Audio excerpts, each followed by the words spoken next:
સંજોગોમાં મૃતદેહ મળી આવ્યો હતો। બાકીની 2 કલાકની શોધખોળના અંતે ઘર નજીક અવાવરૂ જગ્યાએથી મૃતદેહ મળી આવતા બાવરી પરિવારમાં રોકકળ જોવા મળી હતી। બાવરી સમાજની માસૂમ દીકરીનો જે રહસ્યમય હાલતમાં મૃતદેહ મળી આવતા સમાજની બહેનોમાં પણ ભારે રોષ જોવા મળ્યો હતો। જો કે 2.5 વર્ષની માસૂમ દીકરી અનિતા કોળીની હત્યાનો ભેદ ઉકેલવા માટે જિલ્લા પોલીસ વડાએ અલગ-અલગ ટીમો બનાવી હતી, જેમાં ટેકનિકલ, હ્યુમન સર્વેલન્સ અને બાતમીદારોની બાતમીના આધારે પોલીસે બાળકીના હત્યારાને ઝડપી પાડ્યો હતો અને બાળકીને ઘરે સૂતેલી હાલતમાં લઈ જઈને મોતને ઘાટ ઉતારનાર 29 વર્ષીય આરોપી રવિ વઢિયારને ઝડપી પાડ્યો હતો, જેને હત્યા કરી હત્યા પાછળનો ઇરાદો જાણવા માટે પોલીસે પણ રિમાન્ડ મેળવીને વધુ તપાસ હાથ ધરી છે।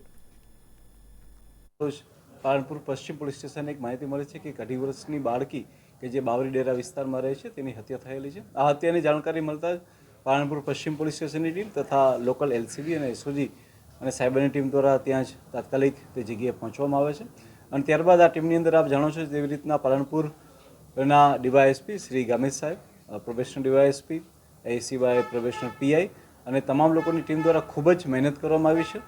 પોલીસને પહેલેથી જ 3 થી 4 વ્યક્તિઓ પર શંકા હતી અને તેમની સઘન પૂછપરછ કરવામાં આવી। આ ઉપરાંત ટેકનિકલ સોર્સના આધારે બી સાયબરની ટીમે ઘણી મદદ કરેલી છે, પરંતુ હ્યુમન સોર્સ અને ત્યારબાદ જે છે એ પૂછપરછની વૈજ્ઞાનિક પદ્ધતિ આ બધી જ વસ્તુઓના સહયોગથી પોલીસે આ જેણે હત્યા કરી છે હત્યારાને ગોતી કાઢેલ છે। 2.5 વર્ષની દીકરી કે જેનું નામ છે અનિતાબેન ધીરસિંહજી ગોવિંદભાઈ કોળી, જે બાવરી વિસ્તારમાં રહે છે, તેની હત્યા જે છે એ રવિભાઈ સન ઓફ લક્ષ્મણભાઈ જાતે વઢિયાર બાવરી વિસ્તારમાં જ રહેતા 29 વર્ષના યુવાને જે રિક્ષા ડ્રાઇવિંગનો ધંધો કરે છે તેણે કરેલી છે। હાલમાં એ વ્યક્તિની પૂછપરછ ચાલુ છે, તેમની અટક કરવામાં આવેલી છે। ગુનાના કામે જે વસ્તુ વાપરેલી છે તે વસ્તુઓને બી લઈ અને હાલમાં ડિસ્કવરી પંચનામું બી ચાલુ છે। આ સિવાય હું આપને જણાવવા માંગીશ કે જે વ્યક્તિ જે છે એની હત્યાનો શું મોટિવ છે અને હત્યા કરવા પાછળ શું રીઝન હતું એ બાબતની બી પોલીસ દ્વારા પોલીસને જ્યારે પૂછપરછ અને અંતે ત્યારબાદ જે રિમાન્ડ મળશે તેની અંદર આ તમામ મુદ્દાઓ બી ક્લિયર।